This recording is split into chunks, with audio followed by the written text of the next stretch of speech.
بسم اللہ الرحمن الرحیم۔ صرف 5 منٹ کا مدرسہ قرآن و حدیث کی روشنی میں 309واں دن 9 ذی القعدہ۔ نمبر 1، اسلامی تاریخ، صحابہ رضی اللہ عنہم کی شہادت اور حضور صلی اللہ علیہ وسلم سے سچی محبت۔ غزوہ احد میں مارے گئے مشرکوں کے رشتہ داروں نے مسلمانوں سے بدلہ لینے کے لیے چند آدمیوں کو مدینہ بھیجا۔ انہوں نے خود کو مسلمان بتا کر حضور صلی اللہ علیہ وسلم سے اسلامی احکام اور قرآنی تعلیم کے لیے ماہرین قرآن کو اپنے ساتھ بھیجنے کی درخواست کی۔ آپ صلی اللہ علیہ وسلم نے حضرت عاصم بن ثابت رضی اللہ عنہ کی سرداری میں 10 صحابہ کو ان کے ساتھ روانہ کر دیا۔ راستے میں ان کے ساتھ بدعہدی کر کے 7 صحابہ رضی اللہ عنہم کو شہید کر دیا، باقی 3 صحابہ کو زندہ گرفتار کر لیا۔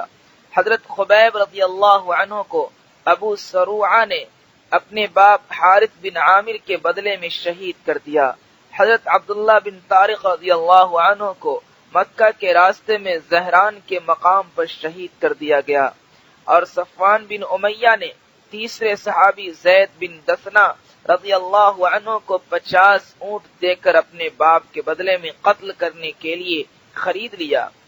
ان کی شہادت کے وقت قریش کے سردار تماشا دیکھنے آئے تو ابو سفیان نے، جو اس وقت تک مسلمان نہیں ہوئے تھے، موقع سے فائدہ اٹھاتے ہوئے کہا، زید، تمہارے بدلے اگر محمد کو قتل کر دیا جائے تو کیا تم اس کو پسند کرو گے؟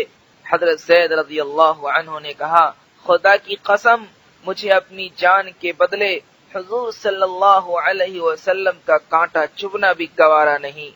یہ جواب سن کر ابو سفیان نے کہا، میں نے محمد کے ساتھیوں جیسی محبت کرنے والا کہیں نہیں دیکھا۔ اس کے بعد حضرت زید رضی اللہ عنہ کو بھی شہید کر دیا گیا۔ نمبر 2، اللہ کی قدرت، دل کا نظام۔ اللہ تعالیٰ نے ہمارے جسم میں دل بنایا جو ہماری زندگی کے لیے بہت ہی اہم اور ضروری ہے۔ یہ گوشت کا ایک ٹکڑا ہے جو ہر وقت دھڑکتا رہتا ہے اور اپنا کام بغیر کسی تھکاوٹ کے کرتا رہتا ہے، جس سے جسم کے تمام حصوں میں خون اور زندگی کے لیے ضروری اجزاء پہنچتے ہیں، چاہے ہم سو رہے ہوں یا جاگ رہے ہوں یا اور کسی کام میں مشغول ہوں، یہ ہر وقت اپنا کام کرتا رہتا ہے۔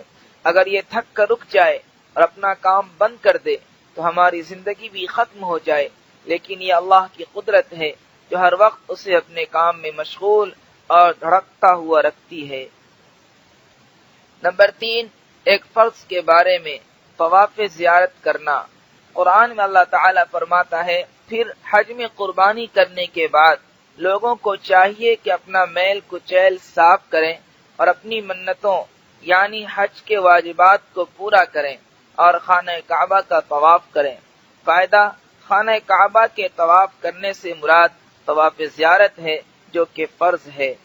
نمبر 4، ایک سنت کے بارے میں حجر اسود کو بوسہ دینا۔ رسول اللہ صلی اللہ علیہ وسلم نے طواف کیا اور حجر اسود کو جب بوسہ دیا تو اس پر منہ رکھ کر دیر تک روتے رہے۔ حضرت عمر رضی اللہ عنہ نے حضور صلی اللہ علیہ وسلم کو روتے ہوئے دیکھا تو وہ بھی رو دیے۔ رسول اللہ صلی اللہ علیہ وسلم نے فرمایا، اے عمر، یہ جگہ رونے ہی کی ہے۔ نوٹ: حجر اسود کو بوسہ دینا سنت ہے، لیکن کسی مسلمان کو تکلیف دینا حرام ہے، بس ایک سنت ادا کرنے کے لیے حرام کام کرنا جائز نہیں، لیکن بھیڑ کے وقت حجر اسود کی طرف ہاتھ کا اشارہ کر کے استلام کر لیں۔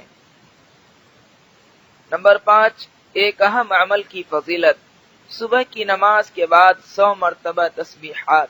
رسول اللہ صلی اللہ علیہ وسلم نے فرمایا، جو شخص صبح کی نماز کے بعد 100 مرتبہ تسبیح یعنی سبحان اللہ اور 100 مرتبہ تہلیل یعنی لا الہ الا اللہ پڑھے گا تو اس کے گناہ معاف کر دیے جائیں گے، چاہے اس کے گناہ سمندر کے جھاگ کے برابر ہوں۔